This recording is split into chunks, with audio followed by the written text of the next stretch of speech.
బయట BJP party గురించి ఒక పెద్ద రూమర్ ఏంటంటే ఇక్కడనే కాదు సెంట్రల్లో అయినా కూడా బీజేపీ పార్టీలో ఉన్న రాజకీయ నాయకులంతా కూడా నీతివంతులు సత్యవంతులు మిగతా పార్టీ నాయకులు మాత్రం ఎవరు నీతివంతులు కాదు సత్యవంతులు నీతివంతులు సత్యవంతులు అడిగితే ఇవాళ కాంగ్రెస్ పార్టీ హయాంలో జరిగినన్ని స్కామ్స్ ఏ పార్టీలో జరగలేదు అత్యంత పెద్ద పెద్ద స్కామ్ దేశాన్ని కాదు ప్రపంచాన్ని కుదిపేసిన స్కామ్స్ 2G స్పెక్ట్రమ్ స్కామ్ విన్నారా ఇవాళ కాంగ్రెస్ పార్టీ ప్లస్ ఇండియా కూటమిలో ఉన్న నాయకులు చేసిన స్కామ్స్ లాలూ ప్రసాద్ యాదవ్ గడ్డి scam Robert Wadhera scam coal India scam Bofors scam ఇప్పుడు గత 10 ఏళ్ళ తర్వాత గత 10 ఏళ్ళు ఎప్పటి నుంచి అయితే బీజేపీ వచ్చిందో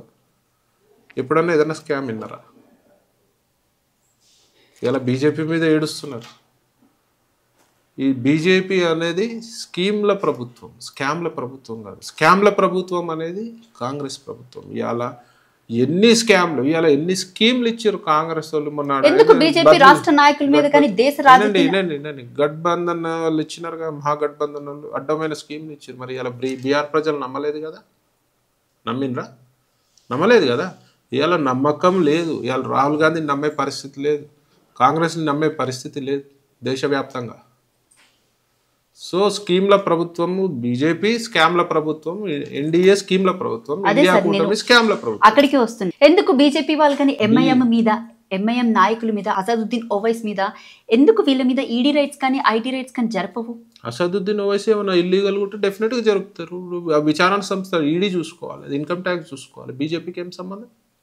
రైట్ ఇంకొక last and final question sir BJP party మిమ్మల్ని ఎక్కడో పక్కన పెట్టినట్టయితే ఒక రూమర్ బాగా హల్చల్ చేస్తున్నాయి రూమర్లు నాలుకకి నరం లేదండి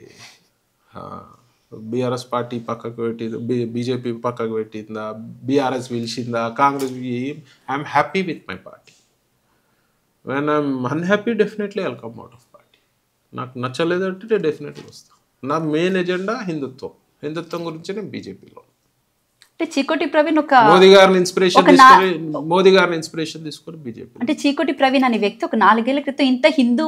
భావజాలలో ఎక్కడ కనిపించలేదు 4 ఏళ్ళు అంటే మీకు అంటే నాకు పరిచయం అయినప్పటి నుంచి నేను అబ్జర్వ్ చేస్తున్న దగ్గర నుంచి వాయిస్ చిన్నప్పటి నుంచి హిందుత్వం మీదే ఉంటుంది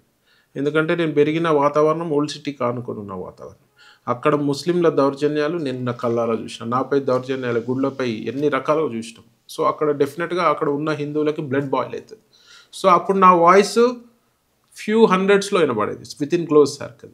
ఇవాళ నాపై ఎప్పుడైతే ఈడీ దాడులు జరిగినాయో ఎప్పుడైతే పబ్లిక్ వచ్చినామో మీడియా పుణ్యాన బయటికి వచ్చినామో జనాలలోకి వచ్చినామో నా వాయిస్ లక్షల మంది కోట్ల మంది ఉంటారు డెఫినెట్లీ